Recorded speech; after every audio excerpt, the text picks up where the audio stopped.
Hi guys, welcome to Sandy diaries. అందరు ఎలా ఉన్నారు? ఈ మాట మీరు వినక నేను అనక చాలా రోజులైంది కదా. ఎందుకక్క ఉన్నట్టుండి అట్లా వెళ్ళిపోతామని అనుకోద్దాను గైస్. చాలా హెల్త్ ఇష్యూస్ వల్ల కొన్ని రీజన్స్ వల్ల మధ్యలో చాలా గ్యాప్ తీసుకున్నాను. ఆల్మోస్ట్ 3 to 4 months అనమాట.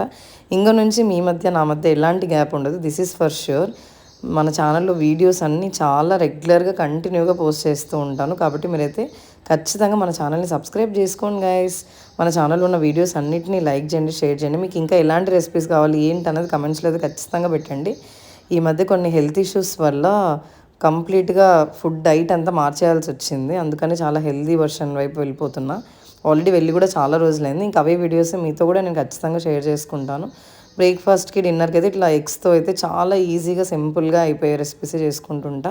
పాలకూర ఆమ్లెట్ అనమాట ఈరోజు. మా నాన్నమ్మ ఆకుకూరలన్నీ క్లీన్ చేస్తుంది నెక్స్ట్ డేకి.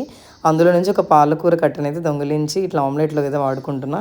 తన ముందు సడన్గా తీసుకెళ్ళి ఇట్లా ఫోన్ పెట్టేసరికి షాక్లో ఉందనమాట. నేను ముందే ఏం చెప్పలేదు నానమ్మకి. టేస్ట్ అయితే మాత్రం ఆమ్లెట్ది నెక్స్ట్ లెవెల్ గైస్. ఖచ్చితంగా మీరు కూడా ట్రై చేయండి. చాలా సింపుల్గా అయిపోతుంది. జస్ట్ 5 minutes అంతే, అంతకంటే ఎక్కువైతే టైం పట్టదు. టేస్ట్ అయితే నెక్స్ట్ లెవెల్. మీరైతే మన ఛానల్ని ఖచ్చితంగా సబ్స్క్రైబ్ చేసుకోండి guys. Please stay safe everyone. See you soon.